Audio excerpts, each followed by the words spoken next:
Canada, Switzerland, and the rest of the world, Supersonic's money transfer has got you covered. With the largest payout network in the Gambia, you can now receive your monies anywhere you are, from Kartong to Koina, with less hassle. Yes! You can receive monies from your family and friends in UK, Europe, USA, Canada, Switzerland, and the rest of the world with our safe, secure, fast, and convenient service that offers you the largest selection of payout locations in the Gambia.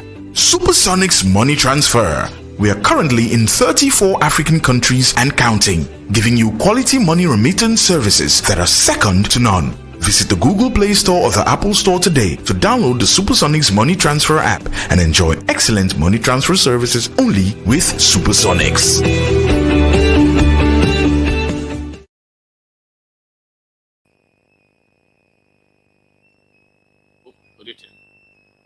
But there you go to the UK and you sit with other people from other civilizations like Chinese who cannot even pronounce a simple English word.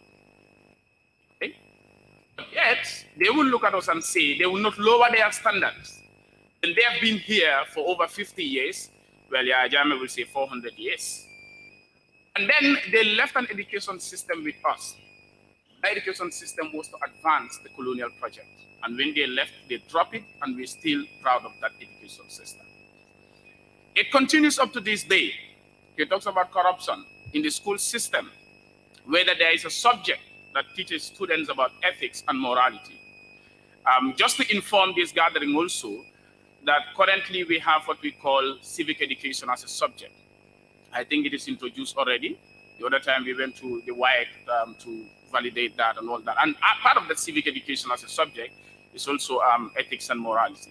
But that is the bedrock, that is the foundation to address corruption.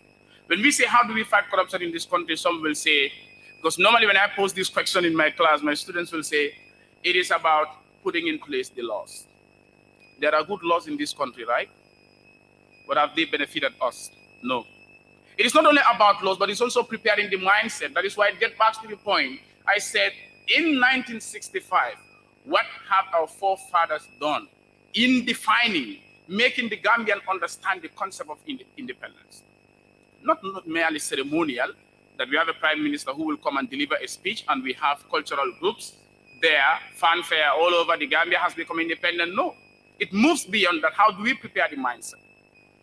And I agree with MADI that sadly, the educated people are the most dishonest people in this country. Today, or 2 days ago, there was a report released by the National Audit Office about rampant corruption in this country. Yeah, Jammeh's time, corruption was centralized in the Gambia. Jammeh taking, but now it is decentralized on the Barrow. That everybody, including Barrow, will take. We are talking about a country, $669 million were withdrawn without approval, and everybody goes to sleep peacefully. That nobody even cares. Those who question these things on social media are insulted. And everybody goes to sleep peace, and we think that we are an independent country. We still think that the Gambia is a sovereign country. When poverty is rampant, corruption is entrenched in society and seen as a norm. In fact, corrupt people are celebrated instead of being questioned, instead of being held to account by us, the citizens. He said something. You have a president who will appoint a speaker, and the speaker, I'm not turning this into a political discussion, but we have to speak the fact because it's about the Gambia. Okay, fine. We can't do so. Not necessarily partisan politics. Let me withdraw that, because politics is part of our life. It's an everyday thing. But you have a president who will appoint a speaker, and 1 week later the speaker will come and say, in fact, I still hold the view that your election 5-6 years ago was rigged. And then it's still maintained there. We have a country where the security of our presidency is in the hands of foreign forces. When I, as ESSA and NJIE, a sovereign Gambian, MADI said we are all sovereign, but I question my sovereignty, because I cannot access my state house without a foreign national coming to check whether I should go in or not. Not only that, electricity. We rely on Senegal. We talk about internet. Senelec, their connection was down. 3, 4 hours, 5 hours in the Gambia, there was internet blackout. People could not communicate. We have a healthcare system that is just rotten and dilapidated. Our roads today, if you want to commit suicide, go and drive on our roads. Yes, the past days, how many accidents have happened? It seems like more people die from accidents. And these are educated people that are in charge of all these sectors. We're talking about agriculture being backward in the Gambia since independence. Go to the agricultural sector today. It has the highest number of PhD and master's holders, but it's the most backward and most affected sector in this country. So that concept, that notion of independence, that is why I said it starts from our forefathers, but that is not an excuse. It's just like people who still question colonialism to say it's responsible for our underdevelopment, like what Walter Rodney will say in his book, How Europe Underdeveloped Africa. That is the dependency theory. But now we are shifting from that. It's no more about dependency theory. We are thinking of the interdependency. How do we also benefit from these people? Not merely them coming and taking from us without us also taking from them. So we must, first and foremost, from this day, start conceptualizing the notion of independence and how does it build a better future for the generations unborn. Thank you. Thank you. Thank you.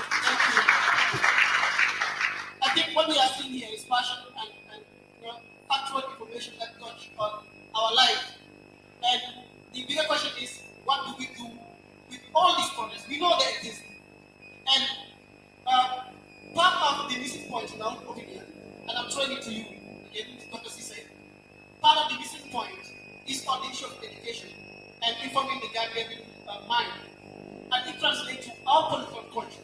All the activities we have in our political culture is shaped by the minds of the people, the Gambian. If Gambians believe that politics is about drumming, it's about dancing, it's about giving t-shirt, it's about giving people money and so forth. If you Gambians believe that that's their mind, it translates to their political culture. Politics of energy. How does our political culture still how do you relate our political culture with the idea? Well, that's a very difficult one.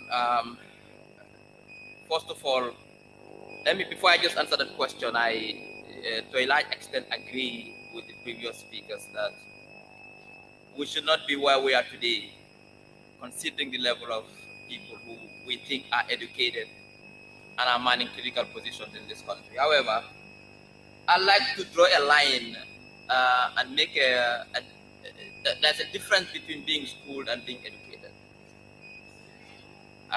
One of the biggest problems we have in this country is that we have a lot of people who are schooled but not educated. And the man or the woman who is schooled and thinks that he or she is educated is the most dangerous person for his country. Because if Mr. NYANG here undergoes civil aviation training to be able to be a pilot, and does his 1 year, 18 months training course, he's gone through it, he's got his certificates, but he can still properly pilot a plane, and they give him a plane with passengers, he'll kill them in the Atlantic Ocean. So we need to make that difference. And for me, I feel sad when we think that the education is supposed to be the solution to the problems. But now it seems like in the Gambia here, we are saying that education is the problem itself, rather than being a solution. And I think it's important that we make that difference, that being schooled, you can have your PhD degree. That doesn't make you educated. You can be someone who's never been to school before, but you are more educated than the person who's had a PhD degree. So I think it's time to explore and interrogate those things and then move forward and find a solution to that. Now, when it comes to political culture, what can we do about that? And I'm happy that ESSA has just revealed that civic education is embedded or integrated in the education sector. We have first-hand experience in that, and I'll share my experiences. You go to a particular village as a politician, you park your car, young people will approach you, 15, 20 young people. Now, I think if I was a young man living in a village or anywhere in the Gambia, and a politician comes and wants my vote, and then get that politician, what do you have for me as a young person? How do you change my life? What are your policies? But the moment they rush you is t-shirt all day. And one day I had this issue with some young people in a... Exactly. One day I had it with young people in NYANG, and we said, young people, speak for the young people. He didn't tell us, what are you going to do to ensure that our women in the gardens, life becomes good for them? What jobs? No, he said, "Ntolaka vessel la, aning kato, aning mon, aning." And the man is married with kids. And I said, if we think like this, the country will not move. So, I mean, how do we change this? To be honest, we have to go back to basics. And I think for me, I don't have the answers to that. It's a perennial problem. It takes a generation to change that.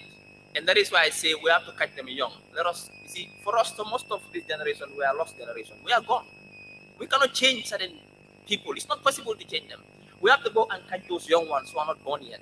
It is now time for us to sit and get a new development planning, a new vision for those young people. What kind of education system do you want them to go through? And get it ready for them so when they go through it. But for this generation here, also our generation, forget about us. We are gone. Let us now go and capture those young ones and make sure they don't think like us. Okay. Yeah, Dr. C, yeah, I think we have to critique that, interrogate it. So you form a party, you know, and kudos to them, really. That when they set up their party, they focus a lot on security issues, which they still. And really, it's about empowerment. I think what is highlighted with that young man in that place, they need vest and football. How empowered is he? At the end of the day, politically, how empowered? I mean, it's not just his fault, but even you go to the University of the Gambia, which is a 100% literate community, the empowerment is it there? I mean, how well are these university students securing their best welfare? You know, how well are they organized? All right, how well are they organized to ensure that they have quality education? It comes down to empowerment, enlightenment of empowerment and organization. So when people are not enlightened, they are not empowered. And if they are not empowered, they can be organized. And I think that's why I said kudos to Dai for establishing a party with a purpose. That look, at the end of the day, we come from a background in which our people are so disempowered because they are so politically ignorant. They are so disorganized. And we have to organize them. But if we say we abandon this generation, catch them young, those in nursery school right now, in primary school, you're talking about a 50-year period when those people will come of age, more or less. At least a generation, 20 years, 25 years. So I wonder whether you're able to change that. I think right now,